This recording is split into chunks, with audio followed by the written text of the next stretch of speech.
எங்கள் நல்ல ஆண்டவரே, යහපත් පියාණනි, இந்த காலை நேரத்தில் உம்முடைய பிரசன்னத்திலே தலை வணங்குகிறோம் சுவாமி. ස්වාමිනේ මේ උදෑසන ඔබගේ තේජස්සේ අපි ඉස නවනවා. ஆண்டவரே, நீர் எங்களை ஏற்கனவே ஆசீர்வதித்து விட்டீர். ස්වාමිනේ ඔබ මීට ප්‍රථම ආශිර්වාද කර உமக்கு තිබෙනවා. நன்றி சுவாமி. ඔබට ස්තුතියි ස්වාමිනේ. இப்பொழுது உம்முடைய வார்த்தையினால் எங்களை பலப்படுத்தி எங்களை ஆசீர்வதியும். මේ මොහොතේ ඔබගේ වචනේ බලවත් කොට ආශිර්වාද உம்முடைய කරන්න. வார்த்தைகள் எங்களுக்கு திட்ட தெளிவாக எங்களுடைய இருதயத்துக்குள் வர வேண்டும். ඔබගේ වචනේ පැහැදිලි ලෙස අපගේ අදවත තුළට එන්න ඕනේ. எங்களை ஒப்புவிக்கிறோம் சுவாமி. අපව බාර කරමු ස්වාමිනේ. எங்கள் ஒவ்வொருவருக்கும் மரியாள் மேல் இருந்த அபிஷேகத்தை கொடுங்கள் சுவாமி. ස්වාමිනේ අපි සියලු දෙනාට ඔබගේ ආලේපය ලබා දෙන්න.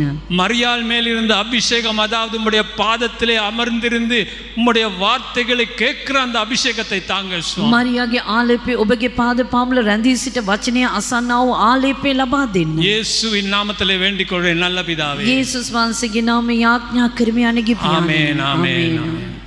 நாங்கள் யாவரும் அமர்ந்திருப்போம். සිතන වඩි වෙමු. கர்த்தருடைய பரிசுத்த நாமத்துக்காக ஸ்தோத்திரம். ස්වාමීන් වහන්සේගේ ශුද්ධ වූ නාමය නිසා ස්තුතියි.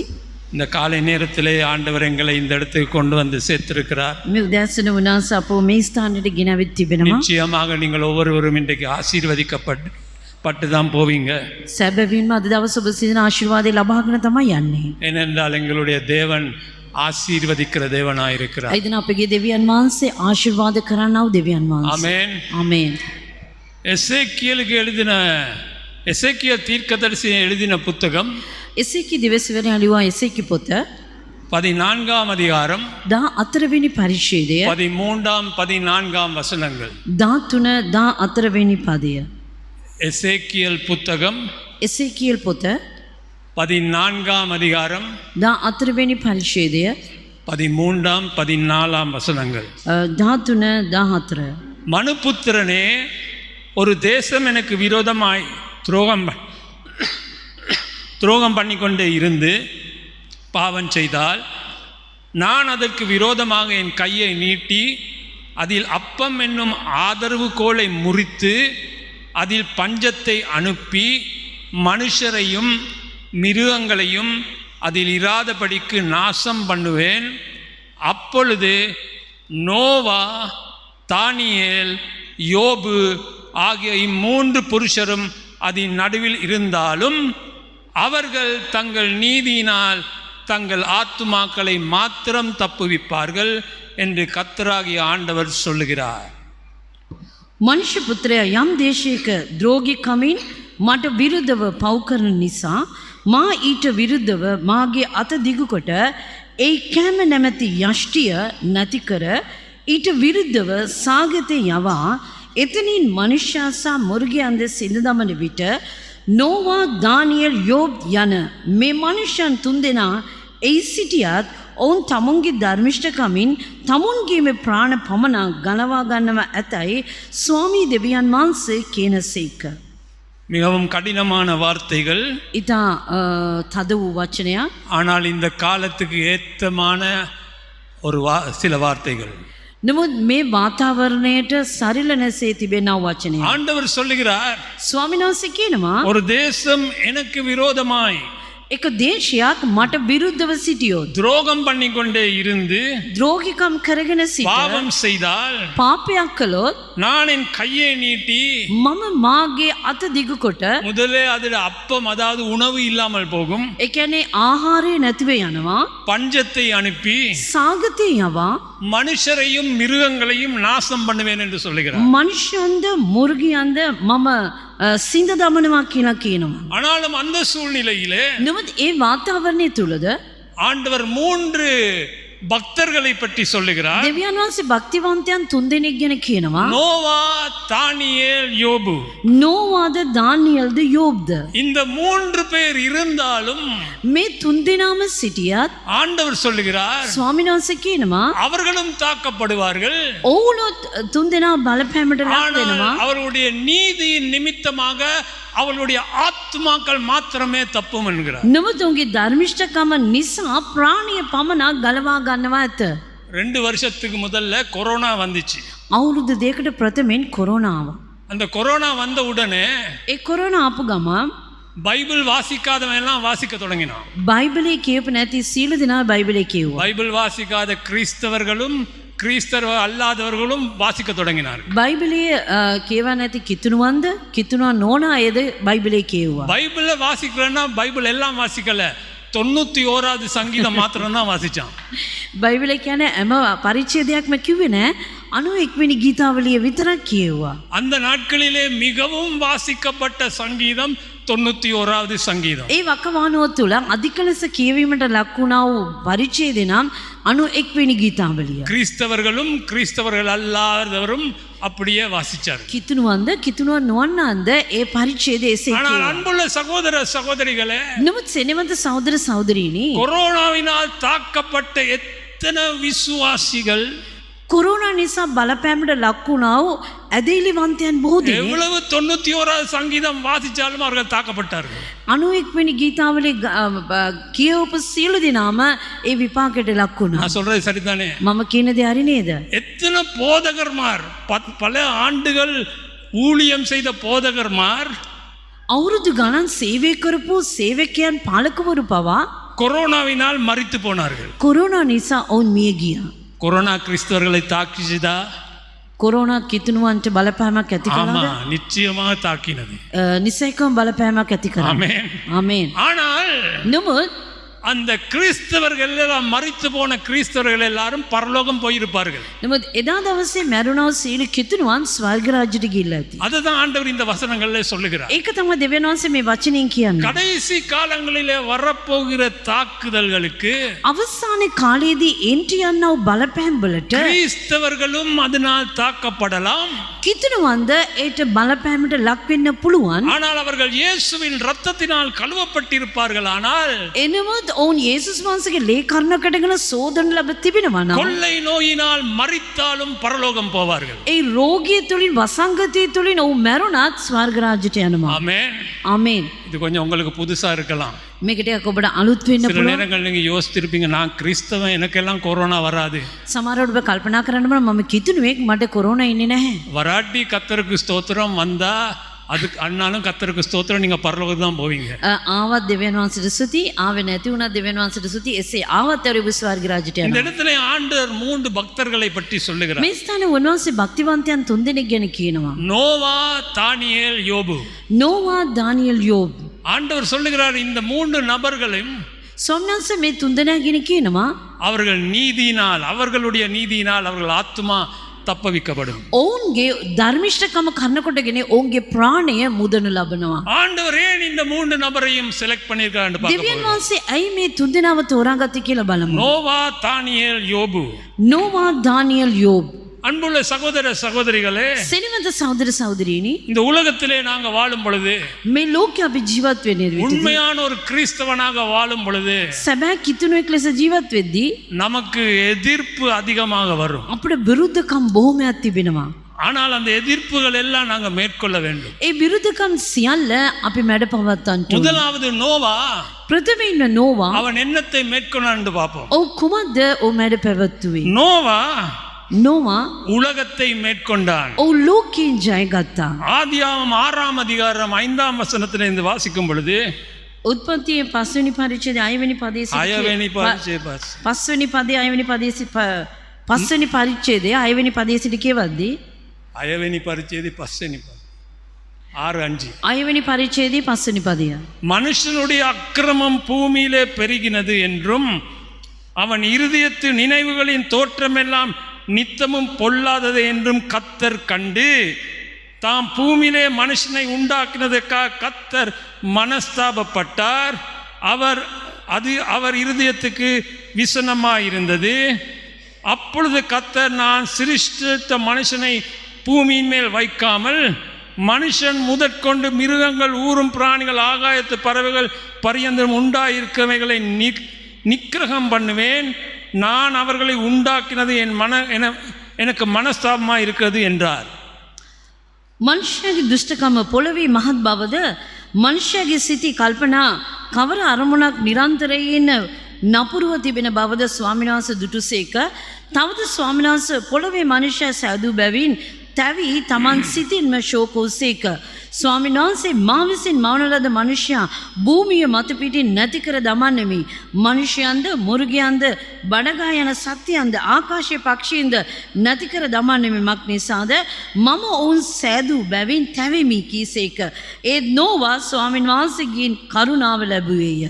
இதை சுருக்கமா சொல்லணும்னா මේක කෙටියෙන් අපිට කියනවා ஆண்டவர் உலகத்துல இருக்கிற ஜனங்களை பார்த்து ස්වාමීන් වහන්සේ ලෝකයේ සිටින සෙනග දෙස බලා ஏண்டா இவங்களை எல்லாம் உண்டாக்குனே ஐயோன்னு இப்படி தலையில கை வச்சுட்டு අයියෝ මම ඇයි මේ සෙනග ඇති කරේ කියලා උන්වහන්සේ ඉසිපිට අත දබා ගත්තා. அது பிறகு ஆண்டவருக்கு கோபம் வருது. ඉන්පසු උන්වහන්සේට කෝපයක් ඇති වුණා. இவனை எல்லாம் நான் அழிச்சு போட போறேன். මුන් සියල්ලම මම විනාශ කරන්නට යනවා. இவங்களோட சேர்ந்து இவனுடைய இந்த மிருகங்கள் எல்லாத்தையும் நான் அழிச்சு போட போகிறேன். මොවුන් සමග මුර්ගයන් සියලු දෙනාම මම විනාශ කරනවා. ஏனென்றால் எல்லாரும் உலகத்துக்கு அடிமைகளாக இருந்தார்கள். ඇයිදනා මේ සියලු දෙනාම ලෝකයට වහල්ුණු සිටියා. ஒருதனும் தேவனை நோக்கி கூப்பிடல. කිසිම කෙනෙක් දෙවියන් වහන්සේට කතා කරේ නැහැ. எல்லாரும் அந்த உலகத்துக்குள்ளே ஆகி உலகத்தின் காரியங்களிலே அவர்கள் அடிமைகளாக இருந்தார்கள். සියලු දෙනා ලෝකයටත් ලෝකයේ දේවල් වලට යටහත්ව සිටියා. ஆனால் 8வது வசனத்திலே கர்த்தருடைய கண்களில் நோவாவுக்கோ கிருபை கிடைத்தது. ඒ නෝවා ස්වාමින් වහන්සේගෙන් කරුණාව ලැබුවේ 8 වෙනි පදය.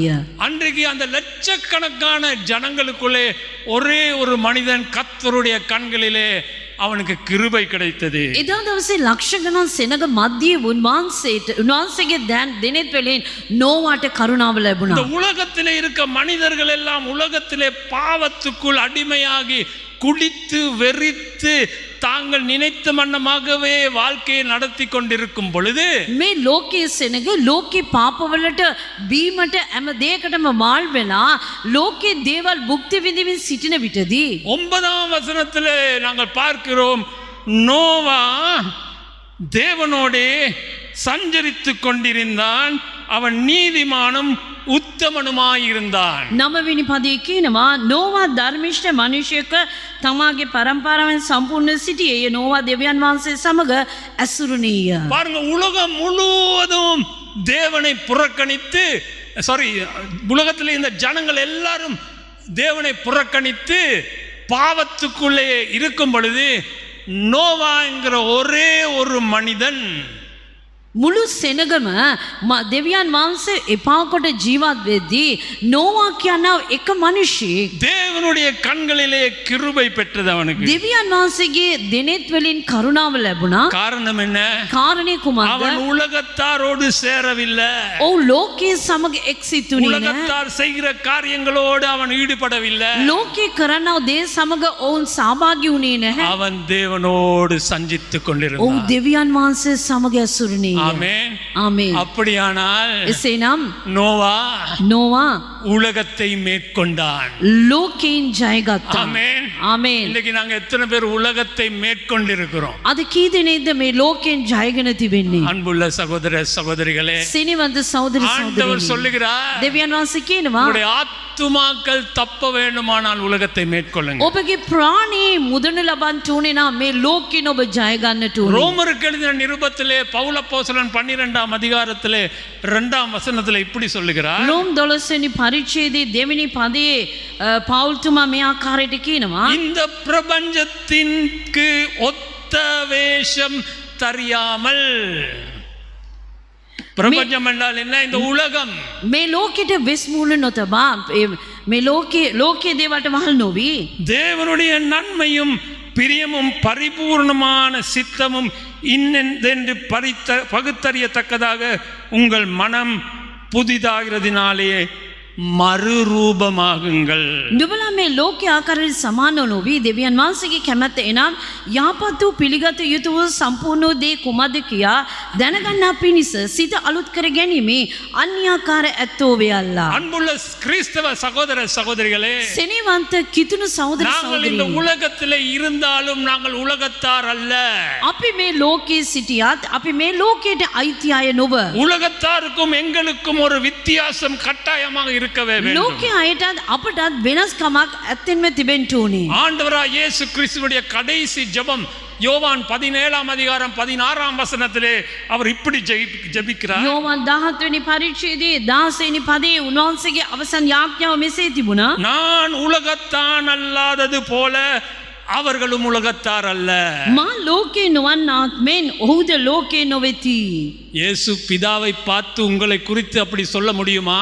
යේසුස් වහන්සේ පියාණන් වහන්සේ දෙස බලා ඔබ ගැන එහෙම කියන්න පුළුවන්ද? நான் உலகத்தான் அல்லாதது போல அவர்களும் உலகத்தார் அல்ல. මම ලෝකේ ලෝකාකාරේ නොවන්නාක් මෙන් ඔහුද ලෝකේ නොවෙති. இந்த உலகத்திலே வந்த ஒரு பெரிய ஐஸ்வர்யவான், ஞானத்திலே மிகவும் பிரமாண்டமான ஞானம் இருந்த ஒரு மனிதன். මේ ලෝකේ ඊට ධනවත් වූ ප්‍රඥාවෙන් පූර්ණ වූ මනුෂ්‍යෙක් සිටියා. அவன் தான் சாலமோன் ராஜா. ඔහු තමයි සාලමෝන් රජ. அவன் சொல்லுகிற வார்த்தைகளை கேளுங்க. ඔහු කියනා වචන අසන්න. பிரசங்கியின் புத்தகத்திலே 2ஆம் அதிகாரம் 4ஆம் வசனத்திலே இருந்து දේශනාකාර පොත 2 වෙනි පරිච්ඡේදයේ 4 වෙනි පදයේ සිට நான் பெரிய வேலைகளை செய்தேன், මම විශාල දේවල් කරමින් எனக்காக வீடுகளை கட்டினேன், මා උදෙසා නිවස් ගොඩ නැගුවා, திராட்சைத் தோட்டங்களை நட்டினேன், මිරිවැල් මම ඊටෙව්වා, எனக்காக தோட்டங்களையும் මා උදෙසා වතුද சிங்கார வனங்களையும் உண்டாக்கி ඊට ලස්සන උයනවල් ඇතිකොට அவைகளில் சகல வகை கனி விருட்சங்களையும் நாட்டினேன், அவைகளில் சகல வகை கனி விருட்சங்களையும் நாட்டினேன். ඒකට සියලු අවශ්‍ය ප්‍රතිඵල මම ලබා ගත්තෙමි. மரங்கள் பயிராகும் தோப்புக்கு நீர் பாய்ச்சறதுக்கு குளங்களை உண்டு பண்ணினேன். ඒ වතු වලට වතුර පාන පිණිස සියලු දියධාරවල් මම ඇති කරමි. வேலைக்காரரையும் வேலைக்காரிகளையும் சம்பாதித்தேன். වැඩකාරයන්ද වැඩකාරියන මම අම්බ කරගත්තෙමි. வீட்டிலும் வேலைக்காரர் பிறந்தார்கள். නිවසේද වැඩකාරයන් ඉපදුනීය. எனக்கு முன் எருசலேமில் இருந்த எல்லாரை பார்க்கிலும் ஆடு மாடு முதலான திரண்ட ஆஸ்திகள் எனக்கு இருந்தது. මට ඊශ්‍රායෙල් සියලු දිනාට වඩා මට එළු බැටළු රැළවල් සෑම දෙයක්ම තිබුණේය. வெள்ளியையும் பொன்னையும் ராஜ சம்பத்தையும் மாகாணங்களில் உள்ள பொருள்களையும் சேகரித்தேன். මම රන්ද රිදිද රජවරුන්ගේ දේශවලද වස්තුද රැස් කරමින් சங்கீதக்காரரையும் சங்கீதக்காரிகளையும் மனுபுத்திரருக்கு இன்பமான வாத்தியங்களையும் சம்பாதித்தேன். මම ගායනාකාරයන් ගායනාකාරීන් මනුෂ්‍ය පුත්‍රයන් ප්‍රීති වෙන බොහෝ දේවල් මම ඇති කරගත්තෙමි. அடே அப்பா, இன்னும் போகுது லிஸ்ட்.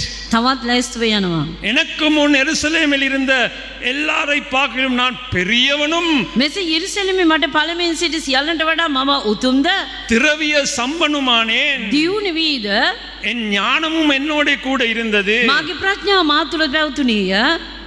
இத பாருங்க, මේ බෙන් බලන්න. என் கண்கள் இச்சித்தவைகளில் ஒன்றையும் நான் அவைகளுக்கு தடை பண்ணவில்லை. මාගේ ඇස්වල ආශා කොයි දෙයක්වත් මේ ඒවායේ නොවැළැක්වෙමි. என் இருதயத்துக்கு ஒரு சந்தோஷத்தையும் நான் வேண்டாம் என்று விலக்கவில்லை. මාගේ සිතට ප්‍රීතිය මම නොවැළැක්වෙමි. நான் செய்த முயற்சிகள் எல்லாம் என் மனம் மகிழ்ச்சி கொண்டிருந்தது. මාගේ සිතේ මාගේ මුළු වැඩෙන් ප්‍රීති වුණේය. இதுவே என் பிரயாசங்கள் எல்லாவற்றினாலும் எனக்கு வந்த பலன்.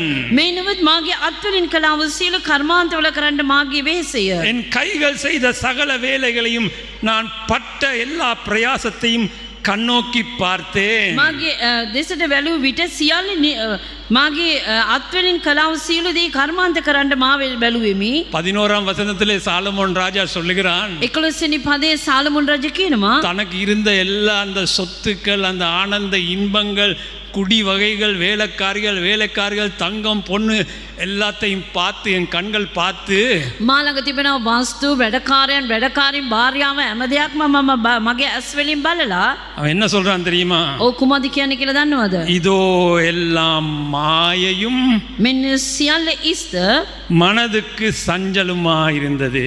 ඊටට ප්‍රයෝජනෙ නැති දෙයක්ව තිබුණේය. சூரியனுக்கு கீழே பலன் ஒன்றுமில்லை. ඊර යට ප්‍රයෝජනෙ නැති බවක් දුටුවෙමි. இந்த உலகத்தை நாங்க வென்று கொண்டாலும் මේ ලෝකේ අපි ජය ගත්තා. உலகத்தை எடுத்துக்கொண்டு போக மாட்டோம். ලෝකේ අරගෙන අපි යන්නේ නැහැ. ஒன்றுமில்லாமல் வந்தோம், ஒன்றுமில்லாமல் போவோம். කිසිම දෙයක් නැතුව ආවා, කිසිම දෙයක් නැතුව இந்த යනවා. ஆண்டவர் கொடுத்திருக்கிற 60 70 80 ஆண்டுகளிலே දෙවියන් වහන්සේ දුන්නාව 60ක් 70ක් 80ක් වෙන වයසේදී இந்த உலகத்துக்கு நாங்கள் அடிமைகளா இருக்கிறோமா? ஆண்டவரா இயேசுவுக்கு அடிமைகளா இருக்கிறோம். මේ ලෝකෙට අපි වහල්ුණව සිටිනවද? ස්වාමී දෙවියන් වහන්සේට අපි වහල්ුණව සිටිනවද? இன்னொரு காரியம் சொல்ல போகிறேன். තවත් දෙයක් මම කියන්නම්. சிலருக்கு கொஞ்சம் இடிச்சாலும் இடிக்கும். සමහරට ටිකක් වදී. நீதிமொழிகள் 22ஆம் அதிகாரம் 7ஆம் வசனம். ඊතෝපදේශයේ 22 වෙනි පරිච්ඡේදයේ 8 වෙනි පදය. ஐஸ்வர்யவான் தரித்திரனை ஆளுகிறான், වස්තුකාරයා දිලුඳුන් කෙරේ ආණ්ඩු කරන්නේය. கடன் வாங்கினவன் கடன் கொடுத்தவனுக்கு அடிமை. ණය ගන්නා ණය දෙන්නාට මෙහි කරුවෙක්. நான் சொல்லல, මම කිව්වේ නෑ. வேத வசனம் சொல்லுகிறது. දේ වචනේ කියනවා. என்ன சொல்லுது? කොහොමද කියන්නේ? கடன் வாங்கினவன் ණය ගත්නා கடன் கொடுத்தவனுக்கு அடிமை. ණය දෙන්නාට වහල්ලෙක් මෙහි කරුවෙක් කිය. இன்னைக்கு எத்தனை பேர் பேங்க்குக்கு அடிமையா இருக்கிறீங்க? අද කී දෙනෙක් බැංකුවට යටහත්ව වහල්ුණව සිටිනවද? Hello, hello. கிரெடிட் கார்டிலேயே தங்களுடைய ஜீவனை செலுத்தி கொண்டிருக்கிற அன்பு சகோதர சகோதரிகளே, ක්‍රෙඩිට් කාඩ් එකේ තමගේ ජීවිතය පුද කරනවා අපගේ සහෝදර සහෝදරියනි. நீங்க இயேசுவுக்கு அடிமை இல்ல, உங்களுடைய பேங்க் மேனேஜருக்கு அடிமை. ඔබ යේසුස් වහන්සේට වහල්ලෙක් නෙවෙයි, ඔබගේ බැංක් මැනේජර්ට ඔබ වහල්ලෙක්. கர்த்தருடைய பரிசுத்த நாமத்துக்கு ஸ்தோத்திரம். ස්වාමී ශුද්ධෝ නාමයට ස්තුති වේවා. எனக்கு ஒரு கிரெடிட் கார்டு இருக்குது. මට ක්‍රෙඩිට් කාඩ් එකක් அந்த තියෙනවා. கிரெடிட் கார்டுல நான் 5% செலவழிக்கல. මම ඒ ක්‍රෙඩිට් කාඩ් එකේ 7-5ක් වියදම් කරනවා. ஆமென்.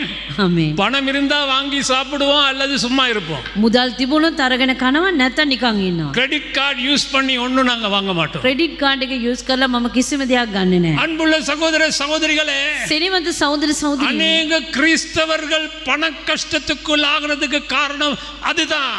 බෝ කිතුණුවන් මුදල් අවශ්‍යතාවයට මුදල් අඩුපාඩුවට වහල් වෙන්නට හේතුව நமக்கு ඒකයි. அறியாமலே இந்த உலக சிஸ்டம் அப்படி பாருங்க. මේ ලෝකයේ සිස්ටම් එකේ එහෙම තිබෙනවා. இந்த உலகம் சொல்லுது, මේ ලෝකේ කියනවා உனக்கு பணம் இல்லாட்டி பரவாயில்ல, கிரெடிட்ல வாங்கு.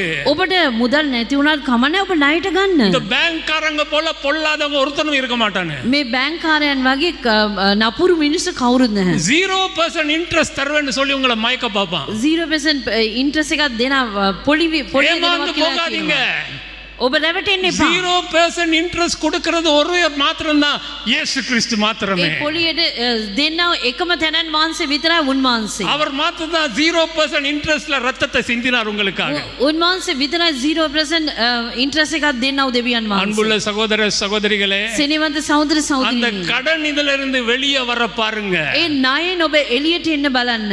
நாங்கெல்லாம் வாழ்க்கையில் இதை அனுபவிச்சதுனால தான் நான் இப்படி பிரசங்கம் பண்ணுகிறேன். අපි අපගේ ජීවිතේ ඒක අනුභව කරපු නිසා තමයි ඒක ඔබට அன்புள்ள දේශනා சகோதர කරන්නේ. சகோதரிகளே, සෙනෙවන්ත සහෝදර සහෝදරියනි, சிலர் கடன் வாங்குறதுக்கு முதல்ல பண கஷ்டம் வந்தா முதல்ல நினைக்கிறது தேவன் அல்ல, பேங்க் மேனேஜர். සමහර අයට මුදල් අවශ්‍යතාවයක්, මුදල් අමාරුකමක් ආවොත් ප්‍රථමයෙන් උන් හිතන්නේ දෙවියන් වහන්සේ නෙවෙයි, බැංකුව. சிலர் வந்து சொல்லுவாங்க, பாஸ்டர் ஜெபம் பண்ணுங்க, நான் பேங்க் லோன் ஒன்று எடுக்க போறேன். සමහර අය කියනවා පාස්ටර් මට යාඥා කරන්න, මම බැංක් ලෝන් එකක් ගන්න. வேத வசனம் என்ன சொல்லுது? දේ වචනේ කුමක්ද කියන්නේ? உபாகமம் 15ஆம் அதிகாரம் 6ஆம் வசனம். දිවිතිය කතාව 15 වෙනි පරිච්ඡේදයේ 6 වෙනි පදය. உன் தேவனாகிய கர்த்தர் உனக்கு சொன்னபடி உன்னை ஆசீர்வதிப்பதினால் නුඹේ දෙවියන් ස්වාමීන් වහන්සේ නුඹට පොරොන්දු ලෙස නුඹට ආශිර්වාද කරන නිසා நீ அநேகம் ஜாதிகளுக்கு கடன் கொடுப்பாய், නුඹ බොහෝ ජාතියට ණය දෙන්නේය. நீயோ கடன் வாங்குவதில்லை. නුඹ ණය නොගන්නේය. ஆண்டவர் சொல்ற, நீ கடன் கொடுப்பாய். දෙවියන් වහන්සේ කියන නුඹ ණය දෙන්නේය. ஆனா இப்பொழுது கிறிஸ்தவர் என்று சொல்லிக் கொண்டிருக்க கடன் வாங்கி கொண்டிருக்கிறான். නමුත් කිතුණුවන් කියන අය ණය අරගෙන ඉන්නවා. காரணம் என்ன தெரியுமா? කාරණේ කුමක්ද කියලා දන්නවද? இதுதான் உலக சிஸ்டம். මේ ලෝකේ ක්‍රමය. அந்த உலகத்துல இருக்கிற சிஸ்டம் அப்படிதான். මේ ලෝකේ තියෙන ක්‍රමය ඒකයි. அவன் கல்யாணத்தை நல்லா கம்பீரமாக ஒரு பெரிய ஹோட்டல்ல ரிசப்ஷன் வச்சு முடிச்சான். එයාගේ මංගල්‍යයේ ලොකු හොටෙල් එක රිසෙප්ෂන් තියලා අවසන් කරා. நானும் அப்படிதான் வைக்கணும். මමත් එහෙම තමයි තියන්න ඕන. அல்லாவிட்ட எங்க மாமா மாமியார் எல்லாம் கோவிச்சு கொள்வாங்க. එසේ නැත්නම් මගේ නැන්දම්මා මාමා මාව மாமா மாமியார் கோவிக்கட்டும் பரவாயில்ல. නැන්දම්මා මාමා කෝපෝනාද කමක් නැහැ. உங்களோட வாழ்க்கை ඔබගේ ජීවිතය வந்து சாப்பிட்டுட்டு நல்லா வாயை தொடச்சிட்டு போவானுங்க. ඇවිල්ලා කාලා කට පියදගෙන යයි. ஒரு கிழமையில அந்த சாப்பாடு எப்படி டேஸ்ட் இருந்ததுன்னு மறந்து போவாங்க. සතියකින් ඒ කෑම රසය ඔවුන් අමතක කරනවා. நீங்க கடன் வாங்கி உணவு கொடுத்திருப்பீங்க. ඔබ ණය අරගෙන කෑම දීලා ඇති. கடன் கட்டுறதுக்கு ஒருத்தனும் வர மாட்டான். ණය ගෙවන්න කවුරුත් එන්නේ නැහැ. ஆமென். ආමේන්. அல்லேலூயா. හalleluya. திருமணம் முடிக்க போகிற தம்பதிகள் யாரும் இருந்தா சொல்றேன் கேளுங்க. විවාහ වෙන්න යන යුවලවන් කවුරු හරි සිටිනවා නම් මම කියනවා கர்த்தருக்கு முன்பதாக நீங்களும் உங்களுடைய மனைவியோ கணவனோ கர்த்தருக்கு முன்பதாக வந்து ஆசீர்வாதம் பெற்றால் போதும். மனிதனுக்கு சாப்பாடு கொடுக்க பணம் இல்லாட்டி கொடுக்காதீங்க. ඔබට මුදල් නැත්නම් කෑම දෙන්න ඔබ දෙන්න එපා. දෙවියන් වහන්සේගේ පාද පාමිලා ඇවිල්ලා ඔබ යුවල ආශිර්වාදය ලබා ගත්තොත් ඇසැහි. அது எப்படி பாஸ்டர்? ඒක කොහොමද පාස්? ஜனங்கள் கேவலமா பேசுவாங்களே. සෙනග පහත් ලෙස කතා කරයි. கடன்ல நீங்க மூழ்கி இருக்கும் பொழுது அதை விட கேவலமா உங்களை பேசுவாங்க. ඔබ ණයෙන් ගිලී සිටිද්දී ඊට වඩා පහත් ලෙස ඔබට කතා කරයි. எவன் வந்து சாப்பிட்டு போனானோ அவனே வந்து பேசுவான். කවුද ඇවිල්ලා කාලා ගිය ඔව් තමයි ඔබට කතා இந்த කරන්නේ. இந்த உலக சிஸ்டம்ல இருந்து நாங்க வெளியே வரணும். මේ ලෝකයේ සිස්ටම් එකේ ඉඳලා අපි එළියට එන්න ඕනේ. நம்முடைய ஃபேஷன், நம்முடைய ஸ்டைல் எல்லாம் இந்த உலக சிஸ்டம். අපගේ பணம் இல்லாட்டியும் கடன் எடுத்து அது செய்யும். අපගේ මෝස්තර විලාසිතා සියල්ල මේ ලෝකයට අනුව අපි කරනවා. සල්ලි නැත්තම් හරි ණයට අරන් කරනවා. 1 தீமோத்தேயு 6:6ல பவுல் அப்போஸ்தலர் அருமையான ஒரு வார்த்தை எழுதி இருக்காரு. පෞල්තුමා 1 තීමෝති ආයේ ලස්සන කතාවක් දියා තිබෙනවා. போதும் என்கிற மனதுடனே கூடிய தேவ பக்தியே மிகுந்த ஆதாயம். ලත් පමණින් සතුටු වීම සමග භක්තිවන්තකම මහත් ලාභයක්. ஆமென். ආමේන්. எப்பொழுது போதும்னு சொல்றீங்களோ කවදද මට ඇති කියලා කියනවා. அதுதான் பெரிய ஆதாயம் பவுல் சொல்றாரு. ඒක තමයි විශාල ලාභයක් කියලා පෞල්තුමා කියන්නේ. 8ஆம் வசனத்திலே சொல்றாரு, 8වෙනි පදේ කියනවා உண்ணவும் உடுக்கவும் நமக்கு உண்டாயிருந்தால் அது போதும் என்றிருக்க கடவோம். තවද කෑම ඇඳීම අපට ඇත්නම් එයින් සතුටු වන්නෙමුව. நான் உங்களுக்கு வேணா கேரண்டி பண்ணி எழுதி தாரேன். ஆண்டவர் தன்னுடைய பிள்ளைகளுக்கு கட்டாயமாக நிச்சயமாக உண்ணவும் உடுக்கவும் கொடுப்பார். මම ඔබට පොරොන්දුවේ ලියලා දෙනවා දෙවියන් වහන්සේගේ දරුවන්ට දෙවියන් වහන්සේ කෑම සහ ඇඳීම අනිවාර්යයෙන්ම දෙනවා. ஆனா மற்றவர்களை போ கூத்தாடுகிறதுக்கு கொடுக்க மாட்டார். නමුත් සතුටු වෙන්න විනෝද වෙන්න අනිත් දේවල් දෙන්නේ නැහැ. ஆமென். ආමේන්. சிலர் என்ன முறைச்சு பார்த்து கொண்டிருக்கீங்க. සමහර අය මාව රවලා බලනවා. 9ஆம் வசனத்திலே பவுல் சொல்லுகிறார், 9වෙනි පදේ පෞල්තුමා කියනවා ஐஸ்வர்யவான்களாக விரும்புகிறவர்கள் சோதனையிலும் கண்ணியிலும் மனுஷரை கேட்டிலும் அழிவிலும் அமுத்துகிற மதிகேடும் சேதமுமான பலவித இச்சைகளிலாலும் விழுகிறார்கள். නමුත් ධනවත්වන්ට ආශා ඇත්තෝ පරීක්ෂාවද මලපතක්ද මනුෂ්‍යයන් නාස්තියෙන් විනාශයද ගිල්වන්නා වූ අඥාන වූ අන්තරාල සහිත බොහෝ තෘෂ්ණාවලට වැටෙන්නෝය. 10ஆம் வசனத்திலே பவுல் இப்படி சொல்றாரு, 10වෙනි පදේ පෞල්තුමා කියනවා பண ஆசை எல்லா தீமைக்கும் வேறா இருக்கிறது. මක්නිසාද වස්තු තෘෂ්ණාව සියලු ආකාර නපුර මුලක්ය. சிலர் அதை இச்சித்து සමහර ඊට ආලය වී விசுவாசத்தை விட்டு வழுவி ඇදහිල්ලෙන් මුලාව ගොස් அநேக வேதனைகளாலே බොහෝ වේදනාවලින් தங்களை உருவ குத்தி கொண்டிருக்கிறார்கள். තුමුම ඇනගන්තෝය. கவனமாக கேட்டுக்கொள்ளுங்க. ඔබ අවධානය මාන්න. அநேக வேதனைகளால யார குத்துறது? බෝ වේදනාවලින් කාවද ඇනගන්නේ? நாங்களே நம்மளை குத்தி கொள்றோம். අපිම අපව ඇනගන්නවා. பிசாசு அல்ல. යක්ෂයා சிலர் නෙවෙයි. வந்து சொல்லுவாங்க, பாஸ்டர் සමහර අය කියන පාස්ටර් சாத்தான் என் பர்ஸ்ல கை வச்சிட்டான். යක්ෂයා මගේ පර්ස් එකට අත තිබ්බා. போய் බොරු. நீங்க தான் உங்களுக்கே சூனியம் வச்சிட்டீங்க. ඔබ තමයි ඔබටම හුනියමක් තබා ගත්තේ. ஆமென்.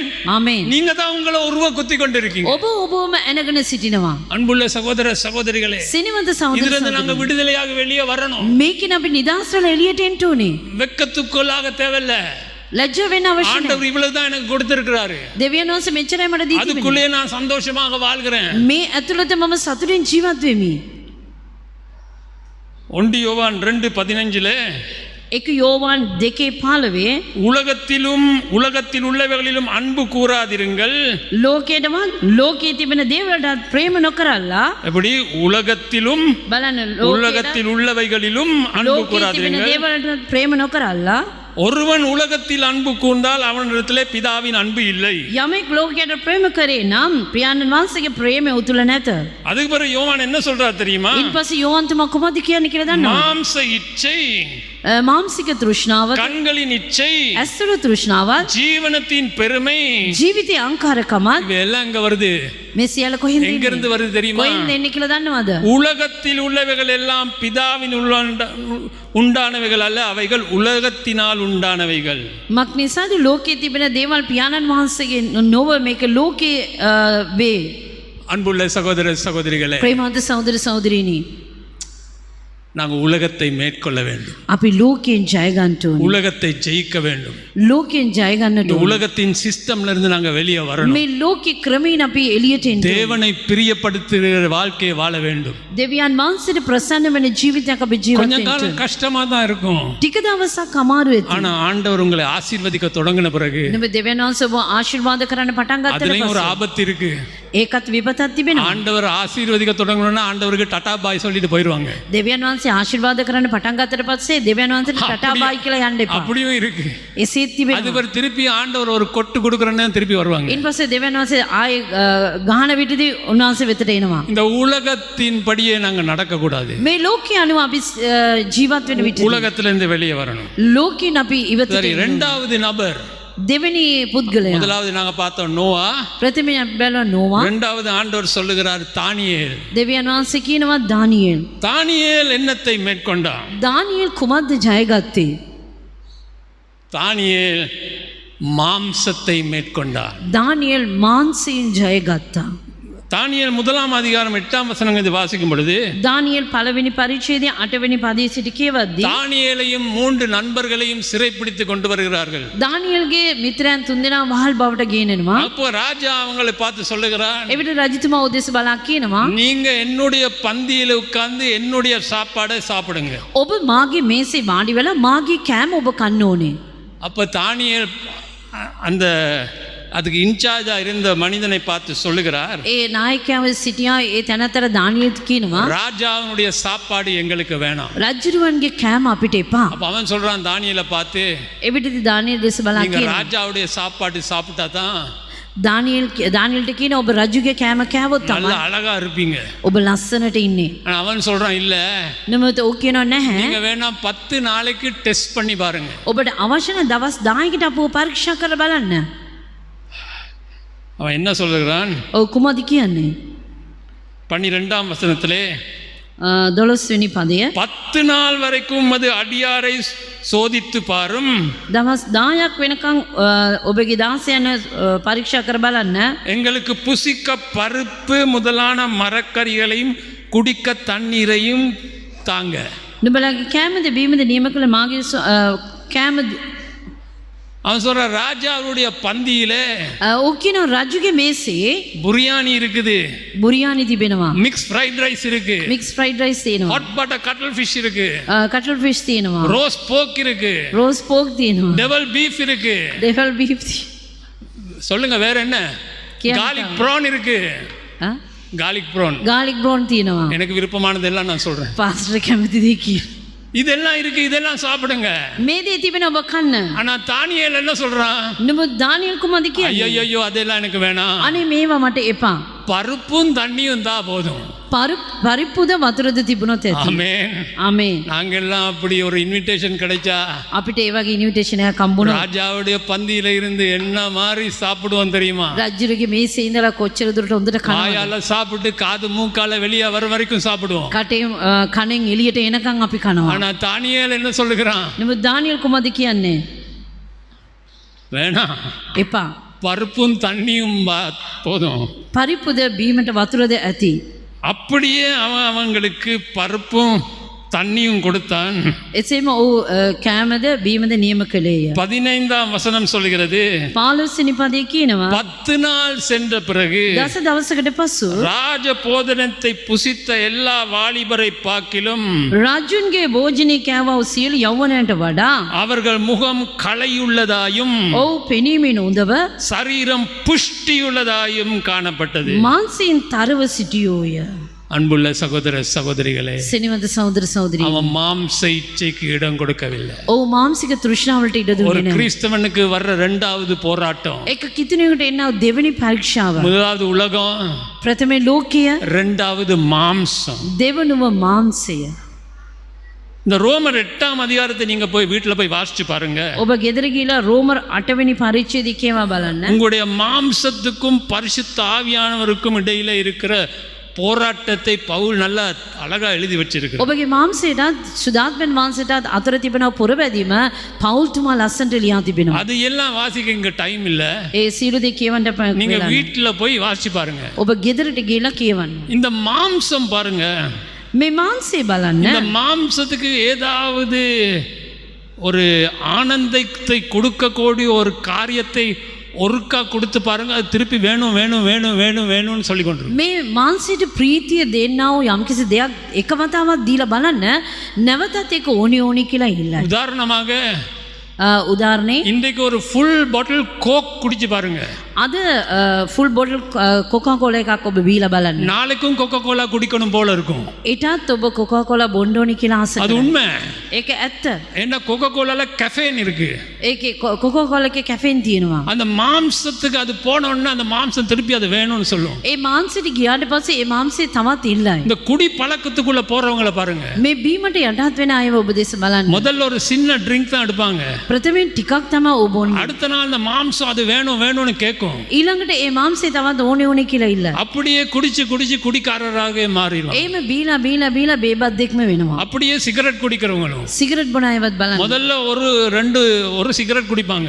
ප්‍රථමයෙන් එක සිගරට් එකක් බොන. அந்த மாம்சம் சொல்லும் இன்னும் வேணும் இன்னும் வேணும். ඒ මාංශය කියයි තවත් ඕනේ කියලා. எல்லாத்துலயும் அப்படிதான். හැම දෙයකම එක அந்த වෙනවා. மாம்ச இச்சைங்கிறது மாம்சத்துக்கு வேணும் வேணும் வேணும். මාංශී තෘෂ්ණාව මාංශයට ඕනේ ඕනේ කියලා ඉල්ලයි. கொஞ்சம் புகழ் கிடைச்சா இன்னும் புகழ் வேணும் இன்னும் புகழ் வேணும். ටිකක් ගෞරවය ලැබුණොත් තවත් ඕනේ කියලා. கொஞ்சம் யாராவது நல்ல ஒரு வார்த்தை பேசினா இன்னும் ஜனங்கள் என்ன பார்த்து புகழணும், என்னை பார்த்து அப்படி சொல்லணும் இப்படி சொல்லணும். මනුෂ්‍යයන් ටිකක් හොඳ වචන කතා කරොත් තවත් මේ මාංශය ඉල්ලයි. ඒ මනුෂ්‍යයන් තවත් මා ගැන කතා කරන්න ඕනි කියලා. எல்லாத்துலயும் அப்படிதான்.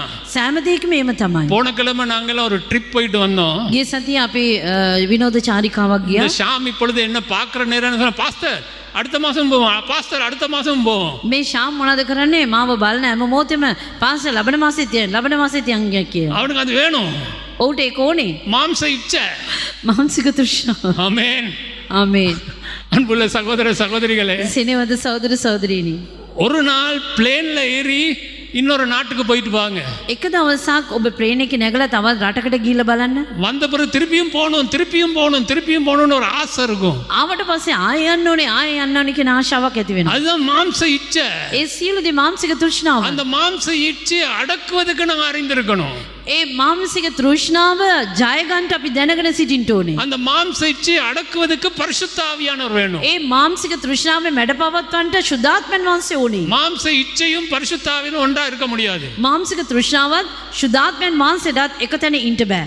கலாத்தியர் 5:19 ගලාති 5:19 மாம்சத்தின் கிரியைகள் வெளியரங்கமாய் இருக்கின்றன.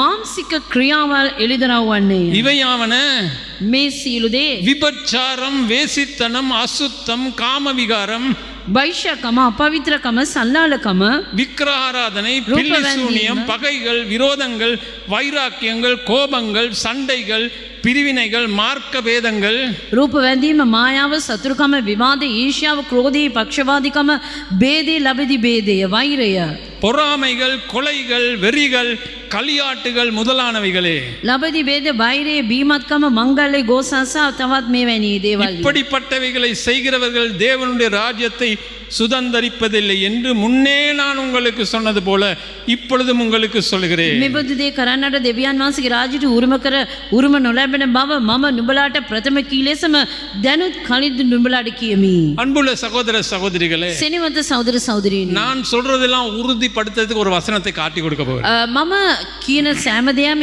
ස්ථීර කරන්නට ඔබට මම වචනයක් පෙන්වන්නම්. மத்தேயுக்கு எழுதின சுவிசேஷம் 26ஆம் அதிகாரம் 38, 39, 40 வசனங்கள். මතෙව් සුභාරංචි පොත 26 වෙනි පරිච්ඡේදයේ 38 සිට 41 දක්වා. அப்பொழுது அவர், என் ஆத்துமா மரணத்துக்கு ஏதுவான துக்க கொண்டிருக்கிறது, நீங்கள் இங்கே தங்கி என்னோட கூட விழித்திருங்கள் என்று சொல்லி சத்து அப்புறம் போய் முகங்குப்புற விழுந்து, என் பிதாவே, இந்த பாத்திரம் என்னை விட்டு நீங்க கூடுமானால் நீங்கும்படி செய்யும், அதிலும் என் சித்தத்தின்படி அல்ல உம்முடைய சித்தத்தின்படி கடவுது என்று ஜெபம் பண்ணினார். பின்பு அவர் சீஷரிடத்தில் வந்து அவர்கள் நித்திரை பண்ணுகிறதை கண்டு பேதுருவை நோக்கி, நீங்கள் 1 மணி நேரமாவது என்னுடைய கூட விழித்திருக்க கூடாதா? நீங்கள் சோதனைக்குட்படாதபடிக்கு விழித்திருந்து ஜெபம் பண்ணுங்கள். அதுக்கு பிறகு ஆண்டவர் என்ன சொல்றா தெரியுமா? ඉන්පසු උන්වහන්සේ කුමක්ද දනද කියන්නේ? ஆவி உற்சாகம் உள்ளதுதான், ආත්මය නම් කැමැතිය, மாம்சமோ பலவீனம் உள்ளது. නමුත් මාංශයේ බැලහීනයයි කීසේක. ஆமென். ආමේන්. உங்களுக்கு தெரியுமா, ඔබ දන්නවද? நீங்க ஜெபம் பண்றதுக்கு ඔබ යාඥා කරන්නට முதல் எதிரி யார் தெரியுமா? ප්‍රථම විරුද්ධකාරයා කවුද දන්නවද? உங்களுடைய சாத்தான் அல்ல, යක්ෂයා නෙවෙයි, பிசாஸ் அல்ல. යක්ෂයා නෙවෙයි, සාතන් உங்கள் නෙවෙයි. முதல் எதிரி ප්‍රථම විරුද්ධකාරයා உங்களுடைய மாம்சம். ඔබගේ මාංශය. மாம்சம் ஜெபம் பண்ண விடாது. මාංශය ඔබට යාඥා කරන්න අරින්නේ නැහැ. மாம்சம் பைபிளை வாசிக்க விடாது. මාංශය බයිබලයේ කියවන්නට අරින්නේ නැහැ. உங்களுடைய போராட்டம் இருக்கு, முதல்ல உலகத்தோட, ரெண்டாவது மாம்சத்தோட. ඔබගේ පුරබැදීම ප්‍රථමයෙන් ලෝකයේ සමග, දෙවනුව මේ මාංශයේ සමග. அந்த மாம்சத்தை நீங்க மேற்கொள்ளணும். ඔබ ඒ මාංශයෙන් ජය ගන්නට ඕනේ. ஆவியில நீங்க உற்சாகமா இருப்பீங்க. ආත්මයෙන් ඔබ උත්සාහවන්ත நான் இன்னைக்கு ஜெபம் பண்ண போகிறேன், අනේ මම යාඥා කරන්නට යනවා. ஆவியில நிரம்பி அந்நிய பாஷையில நான் ஜெபம் பண்ண போகிறேன். ආත්මයෙන් පූර්ණ අන්‍ය භාෂාවෙන් කතා කරන්නට යනවා. ஆனா ஜெபத்துக்கு போனா முடியாது. නමුත් යාඥාට ගියොත් බෑ. உங்களோட போராடுறது என்ன?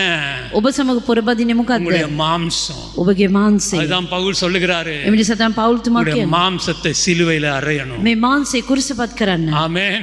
ஆமென். உங்களுடைய மாம்சத்தை சிலுவையில මේ அறையணும். මාංශය කුරුසපත් කරන්න. ஆவி உற்சாகம் உள்ளதுதான். ආත්මය எல்லாருக்கும் උත්සාහවන්තය. உற்சாகம் இருக்கு. හැම දෙයකම උත්සාහවන්ත ஆண்டவர் තිබෙනවා. என்ன பாவிக்கணும், ස්වාමීන් වහන්සේ මාව පාවිච්චි කරන්න ஆண்டவர் ඕනේ. என்ன வல்லமையா பாவிக்கணும், උන්වහන්සේ මාව බලවත් ලෙස පාවිච්චි කරන්න ඕනේ. அற்புதங்கள் செய்யணும், ආස්කම් කරන්න ඕනේ. தீர்க்க தரிசனம் உரைக்கணும். දිවසි වාක්‍ය කියන්න ඕනේ. நான் ஜெபம் பண்ண போகிறேன். මම යාඥා කරන්නට යනවා. மேபி ஒரு நாள் ஜெபம் பண்ணுவீங்க, ඔබ දවසක් යාඥා කරන්න. ரெண்டாவது நாள் முடியாது. දෙවෙනි දවසේ බෑ. உங்களுடைய மாம்சம் விடாது.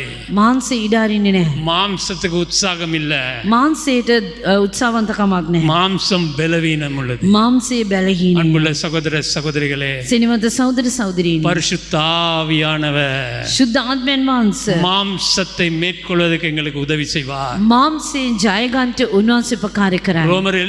ரோமருக்கு எழுதின நிருபம் 8ஆம் அதிகாரத்தை வாசித்து பாருங்க. රෝම 8 වෙනි පරිච්ඡේදය කියවා බලන්න. சரி, முதலாவது நாங்க பார்த்தோம் உலகத்தை மேற்கொள்ள வேண்டும், ප්‍රථමයෙන් අපි බැලුවා ලෝකයෙන් ජය ගන්න ඕනේ. இரண்டாவது மாம்சத்தை மேற்கொள்ள வேண்டும். දෙවෙනිව මාංශයෙන් ජය ගන්න ඕනේ. நமக்கு இருக்கிற எதிரி, மூன்றாவது எதிரி, අපට සිටිනා තුන්වෙනි විරුද්ධකාරයා. ஆண்டவர் சொன்ன மூன்றாவது பேர் யோபு. ස්වාමීන් වහන්සේ කිව්වා තුන්වෙනි විරුද්ධ யோபு. யோபு என்னத்தை மேற்கொண்டான்? யோப் කුමක්ද ජය ගත්තේ? நீங்க உலகத்தை மேற்கொண்டு ඔබ ලෝකේ மாம்சத்தையும் மேற்கொண்டு මාංශද ජය අරගෙන அதுக்கு பிறகுதான் பிசாசு வருவான். ඉන්පසු තමයි යක්ෂයා එන්නේ. ஏன்னா உலகமும் மாம்சமும் செய்கிற வேலையை அவன் செய்ய தேவையில்ல. ඇයිදන ලෝකයේද මාංශය කරන දේවල් ඔව් කරන්නට අවශ්‍ය නැහැ. எப்பொழுது உலகத்தை மேற்கொள்கிறீர்களோ, எப்பொழுது மாம்சத்தை மேற்கொள்கிறீர்களோ, அதுக்கு பிறகு தான் போராட்டம் இருக்குது சாத்தானோட. කොයි වෙලේද ලෝකයේද මාංශය ඔබ ජය ගන්නේ? ඉන්පසු තමයි සාතන් සමග ඔබට இப்பொழுது சிலர் யோசிக்கிறீங்க, இது எல்லாம் வேணாம் பாஸ்டர், සමහර අය සිතනවා මේවා එපා පාස්ටර්, நான் இருக்கிற மாதிரியே இருந்துட்டு මම போறேன். සිටින ආකාරයෙන් සිටින්නම්. சும்மா தேவையில்லாம ஏன் சாத்தானோட போய் மோதுவான்? නිකන් අනවශ්‍ය ලෙස ඇයි යක්ෂයා තම පොරබදින්නේ? சாத்தானோட மேற்கொள்ளாட்டி நீங்க சாத்தானுக்கு அடிமை. ඔබ යක්ෂයාව මැඩ පැවැත්වුවේ නැත්නම් ජයගත්තේ නැත්නම් ඔබ ඔවුන්ට වහල්ලෙක්. கட்டாயமாக சாத்தானை எதிர்த்து நின்று அவனை ஜெயம் கொள்ள வேண்டும். අනිවාර්යයෙන්ම ඌට විරුද්ධව සිට ඔබ ජය ගන්න ඕනේ. யோபு சாத்தானை மேற்கொண்டான். යෝබු යක්ෂයාගෙන් ජය ගත්තා. பாருங்க, இந்த யோபு 1 அதிகாரம் 14 வசனத்துல යෝබ් පළවෙනි පරිච්ඡේදයේ 16 වෙනි அதை පදේ வாசிக்கும் பொழுது ඒක කිවද්දී சாத்தான் ஆண்டவர்கிட்ட பெர்மிஷன் வாங்கிட்டு வருகிறான் யோபுவை தாக்குவதற்கு. සාතන් දෙවියන් වහන්සේගේ අනුමැතිය ලබන් එනවා යෝබ් පරීක්ෂා කරන්න. அவன் யோபு இருக்கும் பொழுது යෝබ් සිටින විටදී எருதுகள் கழுதைகள் வேலையாட்கள் எல்லாம் கொன்று போட்டான் சாத்தான்.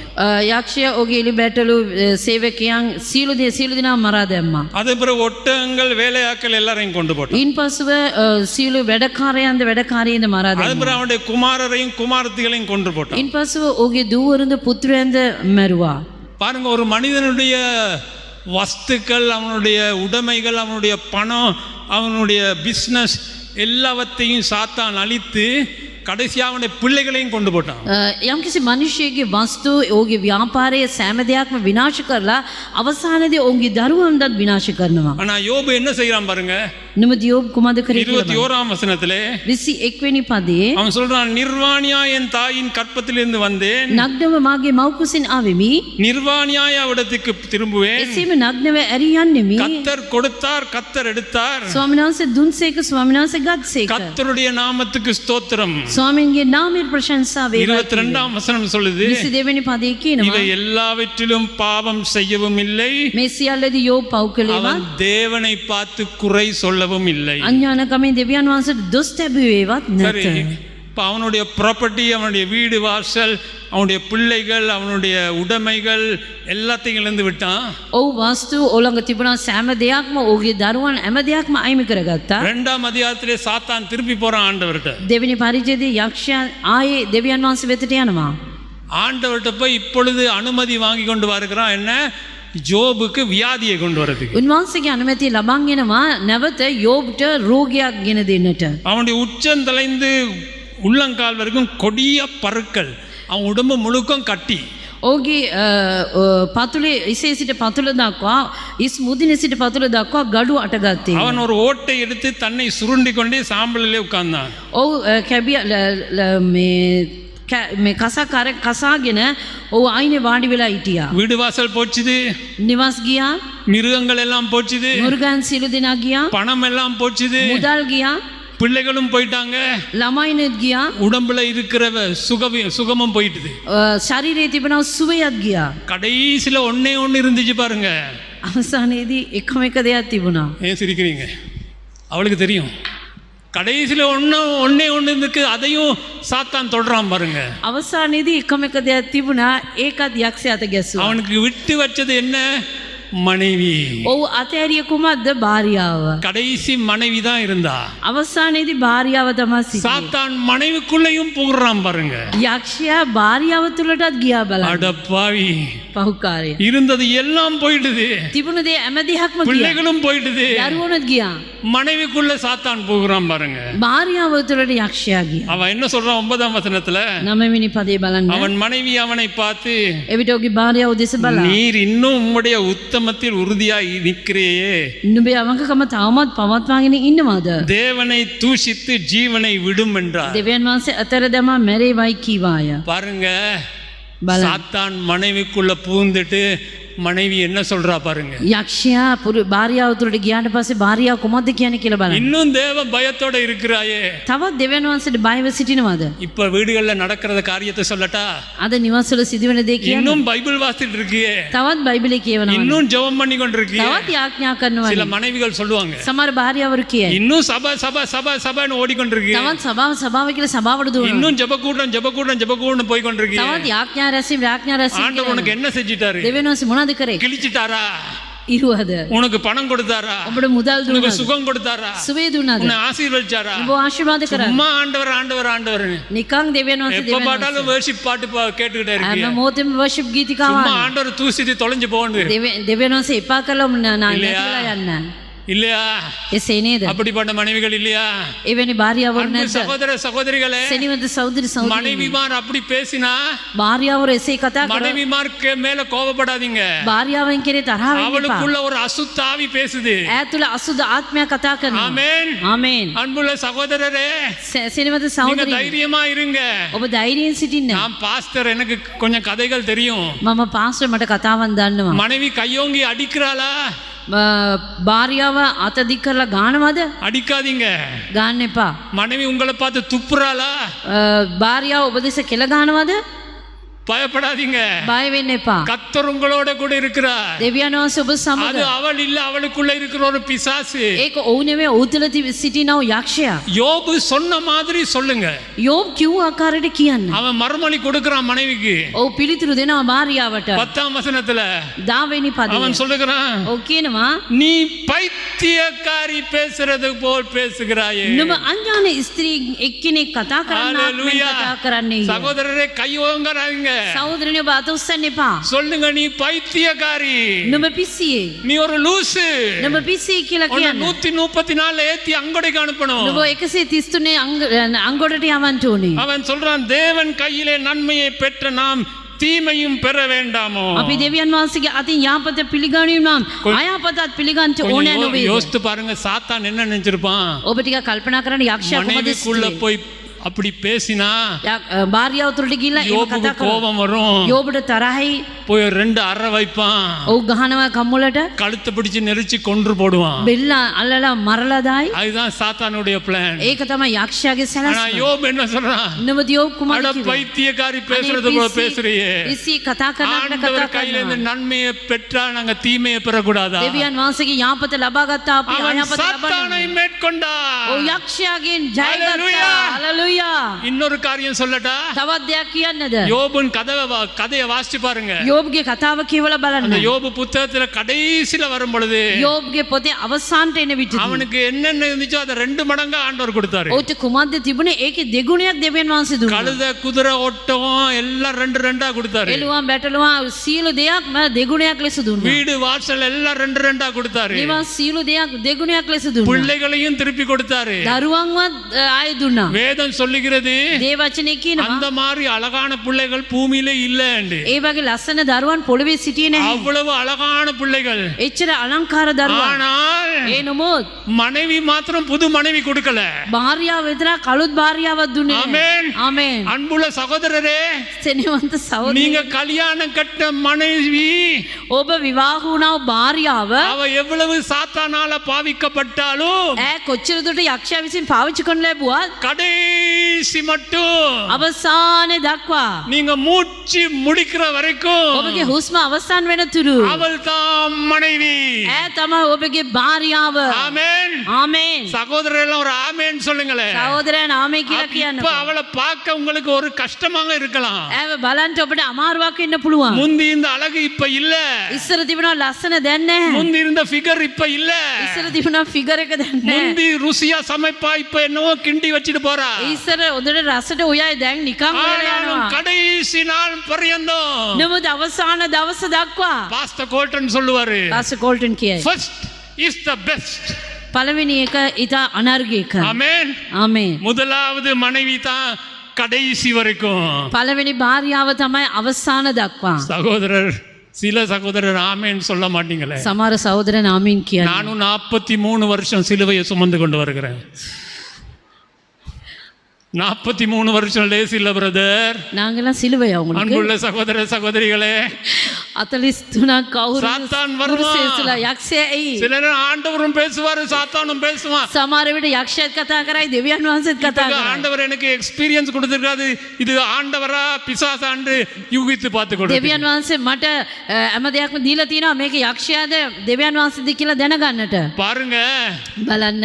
ஆகார் சொல்லுகிறாரு ஆபிரகாமுக்கு, ආගාර් කියනවා ආබ්‍රාම්ට ஆண்டவர் புள்ள தருவேன்னு சொல்லிட்டாரு. දෙවියන් වහන්සේ දරුවෙක් දෙනවා කියලා புள்ள කිව්වා. பிறக்கல, දරුවෙක් හම්බුනේ நான் නැහැ. கற்பவதி ஆகல, මම ගර්භයට ගත්තේ නැහැ. ஆகார எடுங்க. ආගාර්ව ගන්න. சாராள் சொல்லுகிறா ஆபிரகாமுக்கு, සාරා කියන ආබ්‍රාම්ට ஆகார் எடுங்க, ආහාරව ගන්න. அவளோட சேர்ந்து பிள்ளைய பெற்றுக்கொள்வோம். ඈ සමග දරුවෙක් වදාගමු. அவனும் பாருங்க ඔවුත් බලන්න. சரின்னு சொல்லி போய் பிள்ளைய பெறுறான். අරි කියලා දරුවෙක් වදාගන්න. இஸ்மவேல்ல பெறுகிறான். ඉස්මවේල් ඉපදිනවා. எப்ப இஸ்மவேல் பிறந்தானோ அண்டையில இருந்து இன்று வரைக்கும் உலகத்துல ட்ரபிள் தான்.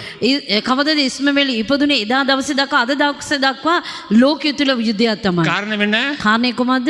மனைவி சொன்ன பேச்சை கேட்டான். භාර්යාව කියපු වචනේ ඇසුවා. ஆதியாகமம் 22ஆம் அதிகாரத்துல උත්පත්ති 22 වෙනි පරිච්ඡේදයේ ஆண்டவர் சொல்லுகிறாரு, දෙවියන් වහන්සේ කියනවා நீ ஈசாக்க போய் பலியிடு. නුඹ ඊසාකව පූජා කරන්න. அவன் சாராள்கிட்ட சொல்லல. ඔව් සාරාට කිව්වේ නෑ. சாராள்கிட்ட சொல்லாம ஈசாக்க தூக்கிட்டு போயிட்டான். සාරාට කියන්නේ නැතුව ඊසාක උස්සන් ගියා. சாராள்கிட்ட சொல்லியிருந்தா என்ன நடந்திருக்கும்? සාරාට කිව්ව කොහමද වෙන්නේ? அன்னைக்கு பலிபீடத்துல ஈசாக்கு இருந்திருக்க மாட்டான், ஆபிரகாம் தான் இருந்திருப்பான். එදා පූජාසනෙමට ඊසාක් සිටින්නේ නැහැ, ආබ්‍රහම් සමන් සිටින්නේ. கொஞ்சம் யோசித்து பாருங்க. ටිකක් කල්පනා කරලා බලන්න. இதெல்லாம் இந்த ஹஸ்பண்ட் மாருக்கு ஆண்டவர் கொஞ்சம் நாளைக்கு பிறகு ஞானத்தை கொடுப்பாரு. මේක පුරුෂයන්ට උන්වහන්සේ ප්‍රඥාව වැඩිපුර දෙනවා. எந்த நேரம் கேட்கணும், எந்த நேரம் கேட்க கூடாது. කොයි මොහොතේද ඉල්ලන්න ඕනි, කොයි මොහොතේද ඉල්ලන්න ඕනේ නැහැ. முதல்ல கேட்டான், ஆகாரோட போய் பிள்ளைய பெத்தான், இல்லாம கேவா. ප්‍රථමයෙන් ඉල්ලුවා ආගාර සමග ගිහිලා දරුවේ වදාගත්තා, ඉල්ලන් කෑවා. ரெண்டாவது ஆண்டவர் சொல்றாரு, ஈசாக்க போய் பலியிடு. දෙවනුව දෙවියන්වහන්සේ කියන ඊසාක්ව පූජා කරන්න. அத போய் சாராட்ட சொல்லியிருந்தா என்ன நடந்திருக்கும்? ඒක ගිහලා සාරාට කිව්වොත් මොනවද அவ වෙන්නේ? ஆபிரகாம பலியிட்டு இருப்பா. ඔව් ආබ්‍රහම පූජා කරලා. காரணம் என்ன தெரியுமா? කාරණේ කොහමද කියලා அதுக்கு දන්නවද? அடுத்த அதிகாரத்தை வாசித்து பாருங்க. ඊළඟ පරිච්ඡේදය ඔබ කියව බලන්න. சாராள் ஆபிரகாமை விட்டுட்டு போறா, செப்பரேஷன். ආබ්‍රහම අතහැරලා වෙන් වෙලා යනවා. வாசித்து பாருங்க, நான் சொல்றது பொய் நான். මම කියන දේ බොරුද කියලා ඔබ කියව බලන්න. ஏன்னா ஈசாக்கு மலையில இருந்து இறங்கி வந்து ඒ කියන්නේ ඊසාක් කන්ද நேரா සිට බැස சாராள்கிட்ட ஓடி போய் சொல்றான், உங்களுக்கு நடந்தது என்ன தெரியுமா? සාරාට ගිහලා කියන මොනවද எங்க වුනේ அப்பே කියලා. இருக்கானே உங்க புருஷன் ඔයාගේ පුරුෂයා මගේ என்ன තාත්තා போய் பலிபீடத்துல வச்சு கைய ஓங்கி கத்தியால வெட்ட பார்த்தான். මාව පූජාසනෙ මට තබලා අත අරන් මේ கர்த்தருக்கு ஸ்தோத்திரம், පීයෙන් வானத்துல මාව ஒரு சத்தம் කපන්න வந்துச்சு.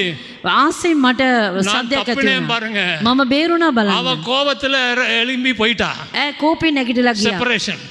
වෙන්ගලා ගියා. அதுக்கு பிறகு ஆபிரகாம் அவ சாகுற நேரத்துக்கு தான் போறான். ඊට පස්ව ආබ්‍රහම් මැරෙන මොහොතේ තමයි යන්නේ. அன்புள்ள சகோதர சகோதரிகளே, සෙනෙවන්ත සහෝදර සහෝදරි. சாத்தான் மனைவிக்குள்ளால வந்தாலும் යක්ෂයා භාර්යාව තුළට ආවා. மனைவியை நேசிங்க. භාර්යාවට ප්‍රේම அதுதான் කරන්න. பேதுரு சொல்லுகிறான். ඒ නිසා තමයි පේදුරුස් இந்த කියන්නේ பொம்பளைல எல்லாம் பலவீனமான பாத்திரங்கள். මේ කාන්තාවන් බෙලහීන පාත්‍රයන්. Handle with care. අරියාකාරව ஃப்ரகைல் என்ற ஒரு ஸ்டிக்கர் ஒட்டி தான் வரும். ඔවුන් අරියාකාරව පරිහරණය කරන්න ඕනේ. ஆமென். ආමේන්. ஹalleluya. හalleluya. சாத்தானையும் மேற்கொள்ள வேண்டும். යක්ෂයාවත් ජය ගන්න ඕනේ.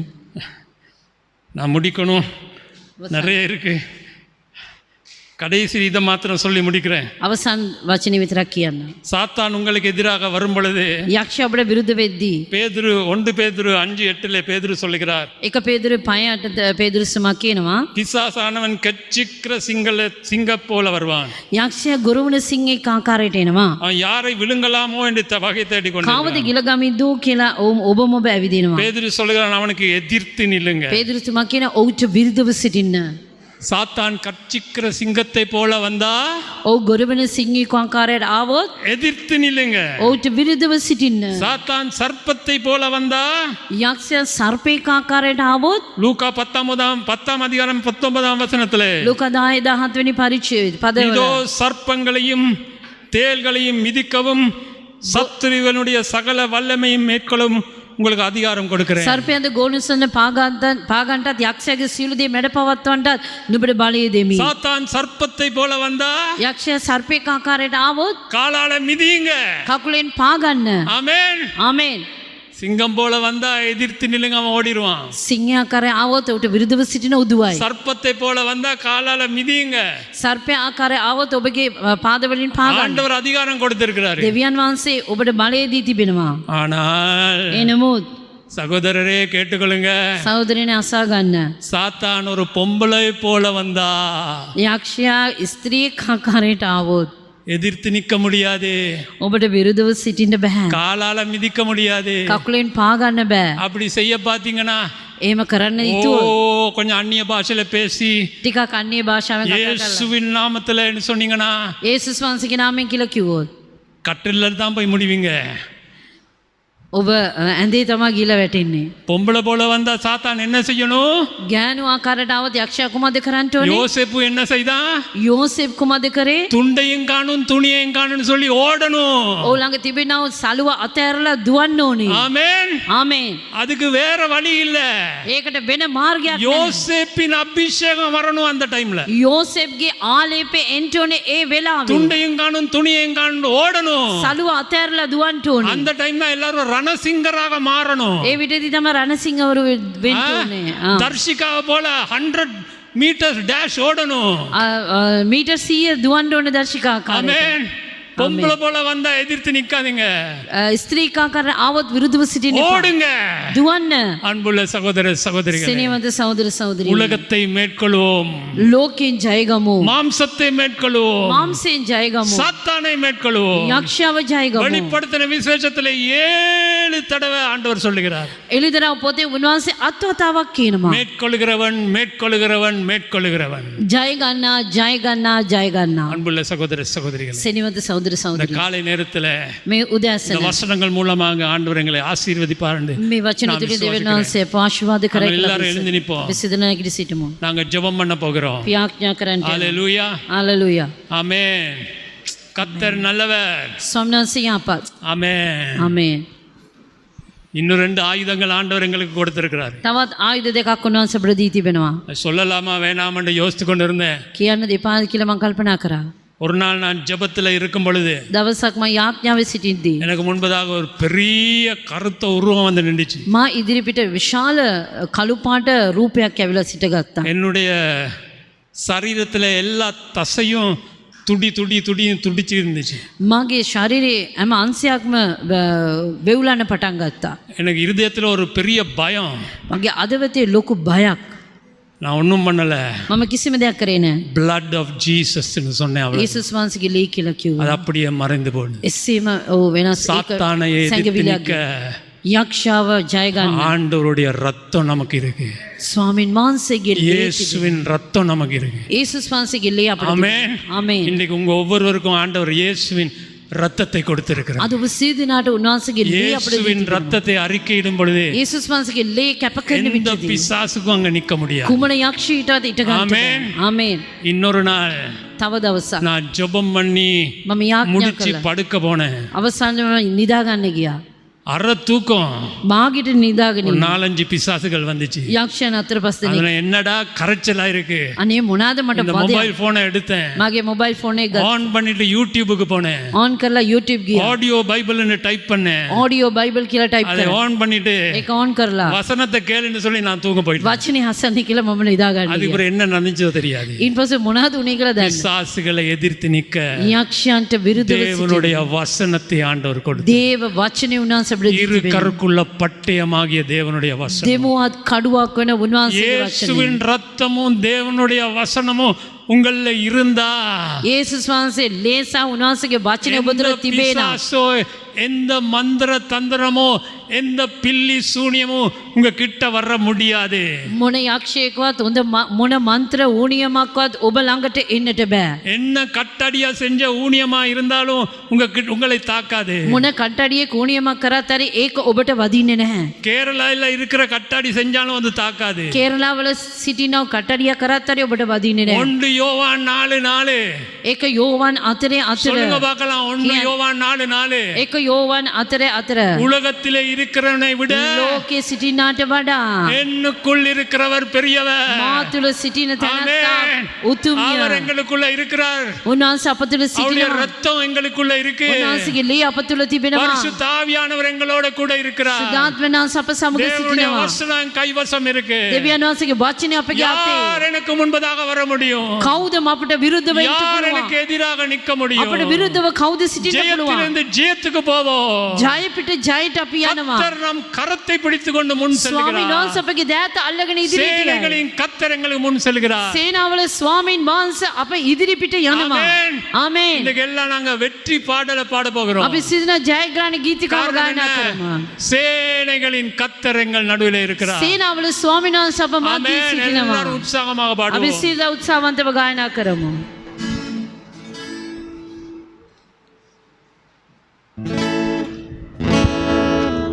சேனைகளின் கர்த்தர் பரிசுத்தர், சேனைகளின் கர்த்தர் பரிசுத்தர், சேனைகளின் கர்த்தர் பரிசுத்தர், பரிசுத்தர் பரிசுத்தரே, பரிசுத்தர் பரிசுத்தரே, சேனைகளின் கர்த்தர் பரிசுத்தர், சேனைகளின் கர்த்தர் பரிசுத்தர், சேனைகளின் கர்த்தர் பரிசுத்தர், பரிசுத்தர் பரிசுத்தரே,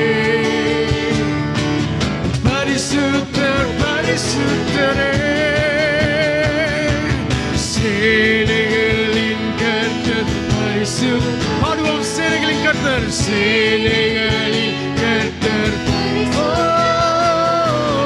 சேனைகளின் கர்த்தர் பரிசுத்தர், பரிசுத்தர், ஹல்லேலூயா, நீர் பரிசுத்தர், ஹல்லேலூயா, நீர் பரிசுத்தர் பரிசுத்தர், நன்றி இயேசுவே, நீ பரிசுத்தர் பரிசுத்தரே,